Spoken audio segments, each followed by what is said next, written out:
Ladies and gentlemen, boils and ghouls, this is not the comic crypt of Castle Hills. This is actually the comic crypt of Carriage Hills. This is actually a tribute to the comic crypt of Castle Hills, a terrific YouTube site out of San Antonio, Texas. You know, one of the similarities between the comic Crypt Keeper and Grottu Orloff, who is speaking to you now. I am Grottu Orloff. It's October the 6th, 2020. The Crypt Keeper of Carriage Hills lives in a neighborhood called, I'm from Carriage Hills. He's from Castle Hills. Sorry. So I guess I would be the Crypt Keeper of Carriage Hills, and he would be the Crypt Keeper of Castle Hills. And, you know, still another similarity between that Crypt Keeper and this Crypt Keeper is that, Grottu Orloff is originally from San Antonio. I'm going to be moving around during this video best I can without breaking an ankle. Trying to organize, not being very successful. Let's see what we got here. But anyway, I'll tell you stories about San Antonio and my memories of that wonderful place. You know, I was born in 1965 at Brooke General Hospital in San Antonio, Fort Sam Houston. My father was in the Army. And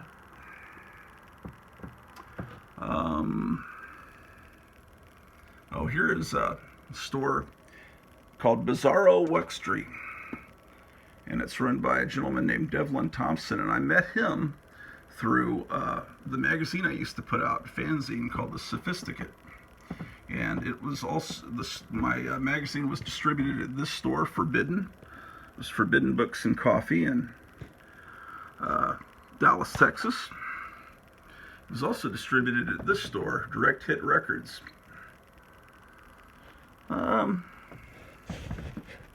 So I'm born there, have a wonderful first four or 5 years. Then we moved to Germany, and I'm gonna set this down. No, I'm not gonna set this down. I guess I'm gonna keep walking. But my love for monsters and comic books and it's all really part of something that I call rock and roll culture. All of this stuff that I collect is stuff that is kind of forbidden. It's the movies that your parents didn't want you to see. Right? Your parents, if it was the 1950s, didn't want you to see these movies. Come on. It's just not something they wanted you to see. It's the inappropriate. It's the forbidden. It's the crazy stuff. And rock and roll culture, it's all that stuff. Rock and roll records.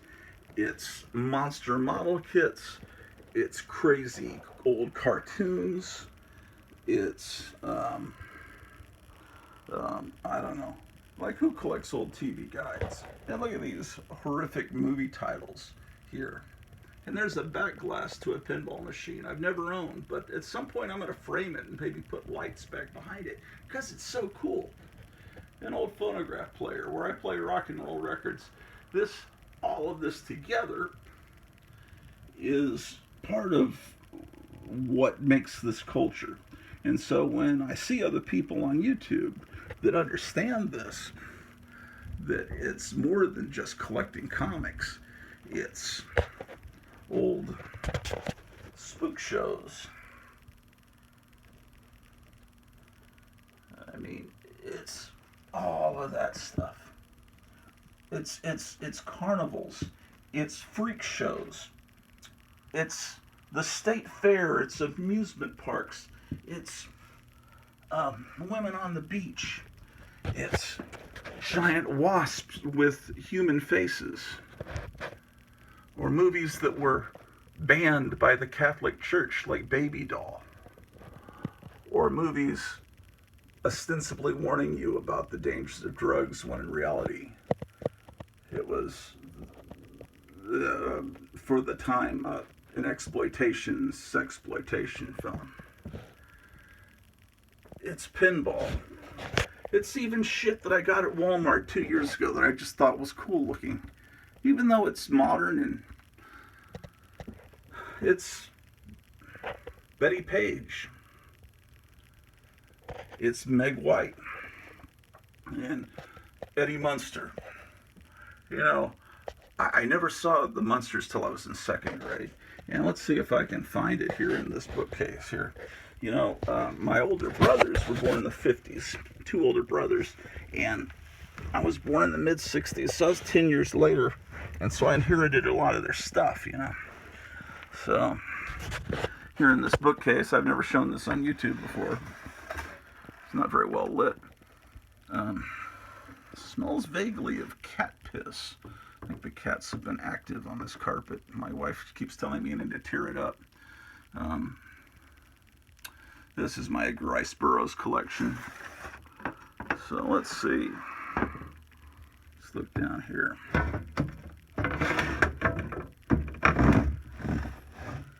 Okay, here's a copy of War of the Worlds that I inherited from my older brothers.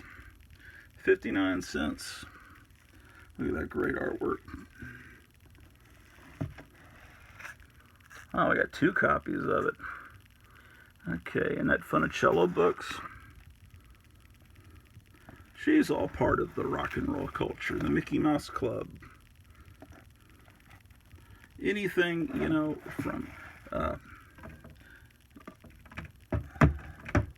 anything I say is rock and roll culture is rock and roll culture.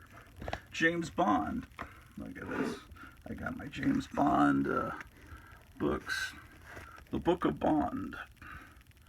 What else you got in here? Haven't opened this bookshelf in over 10 years. James Bond's World of Values. I think that might be a religious book. And they fool you into buying it by putting James Bond on the cover, and then they lecture to you and tell you that James Bond is not the best example of morality. Yeah, ain't that the truth? But I love James Bond books, and I love James Bond movies, even though I don't approve of his morality. Ah, here's what I was looking for. Let me put this book, magazine, radio back. Okay. The glass is not cooperating. The comic Crypt of Castle Hills. You gotta subscribe to his channel because he's into all the same kind of stuff. This book was handed down to me as a sacred text. The Munsters and the Great Camera Caper. Look at this amazing artwork. So, I'd never seen the Munsters, and then I remember one Saturday morning, I see the opening credits of the Munsters, and I ran upstairs and told my brother, who was sleeping, the Munsters is coming on TV. It turned out it was just a commercial, and they ran the whole opening credits of the Munsters as the commercial. This was in Hampton, Virginia. See, I lived in San Antonio till I was 4 maybe, and then we moved to Germany, 2 different places in Germany, because my dad was in the army. I also inherited this book from my older brothers. And then we moved to Hampton, Virginia for a year. And that's when I really started getting into monster magazines. And then we moved to San Antonio for 2 years, 3rd and 4th grade. And that's when I really started to get into comic collecting, especially Marvel and DC, you know, superhero stuff. Before I was into comic collecting, but monster stuff. You know, I started buying these a couple years ago. Nobody bought them. They were on clearance at all these stores like Target. There are these alien dolls that they were trying to sell to little girls, but no little girls wanted them because I guess they're so hideous. I think they were trying to cash in on the monster high craze. I bought a bunch of these things because I thought they were amazing. Maybe someday someone will collect them. I don't even remember what they were called. Um, that's my cat that passed away, named Princess. Really sad. That's my mother there.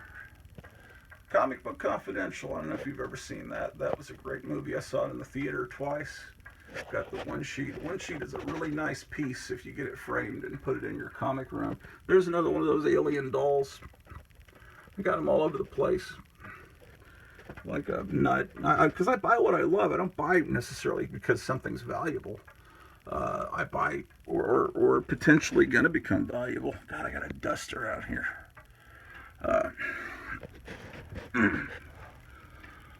But anyway, that Munsters book was my first introduction to the Munsters.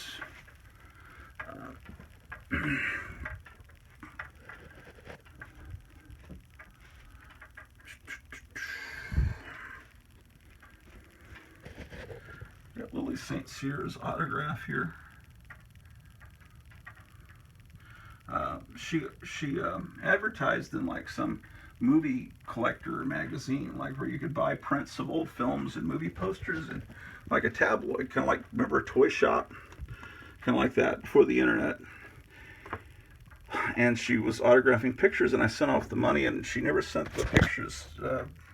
And I sent back a letter saying I guess it got lost in the mail or something, and she sent back a real nice letter and gave me her personal phone number in case there was a problem in the future. And I ordered more from her, but I don't think many people had Lily St. Cyr's personal phone number. I mean, I never called her, but you know, I guess she was an older lady and just made a mistake. I don't think she meant to rip me off. And here are my beloved pets, Princess, and I got a dust man as I'm embarrassed. Princess and Daisy. Daisy is a beagle. Passed away a few years ago. And Daisy loved these Santa Claus toys. So this is a weird science cover. These weird science covers, they came, I mean, I didn't rip them off a comic. That's all I have is the covers. That one's falling out. I gotta fix that.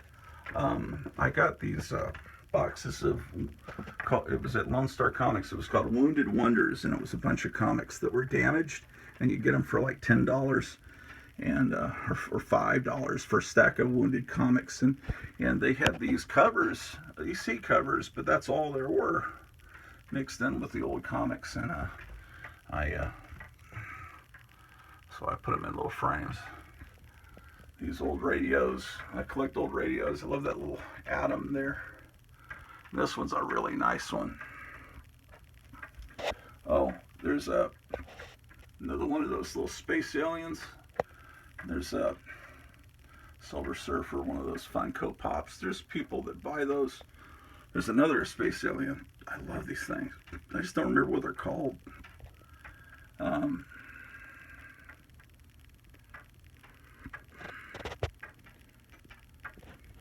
Yeah, every time I went to, you know, a flea market or something, or an antique store, and I saw old radios, I was always buying them up.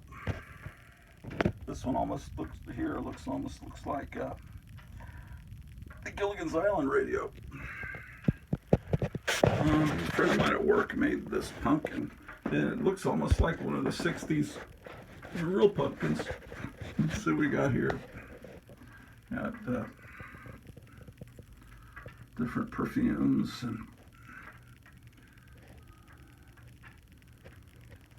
all kinds of weird stuff.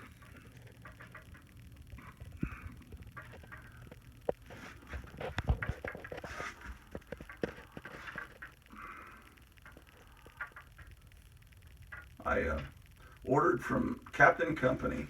I forget what I ordered back whenever that was the current issue, and they would send you, when you ordered from Captain Company, in the back of Warren magazines, they'd send you the front covers of all their latest comics, and I framed that one. I love Richard Corbin's art. There's a Wonder Woman mirror. I don't remember where I got it. I've never seen another one. I'm sure they made millions of them though.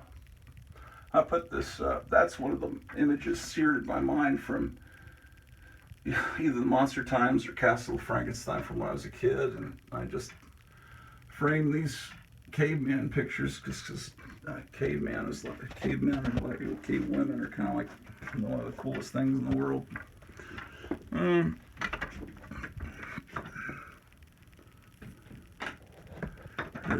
Here's the guest bedroom in case you ever visit. We're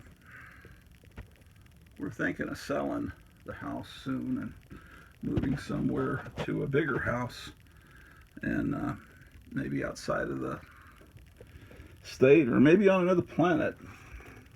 Could be another planet. I'd be happy with that. Property taxes are way too high here, and well, I don't know.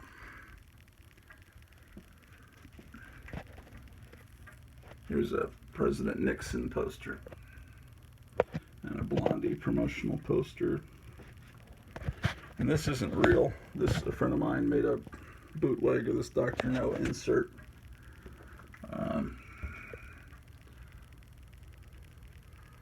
What else we got around here? All kinds of craziness. Anyway, well, so this is the stairs going down, and this is the room ahead that I keep the comics in, and I keep a lot of the magazines in this room, and this is also a theater room.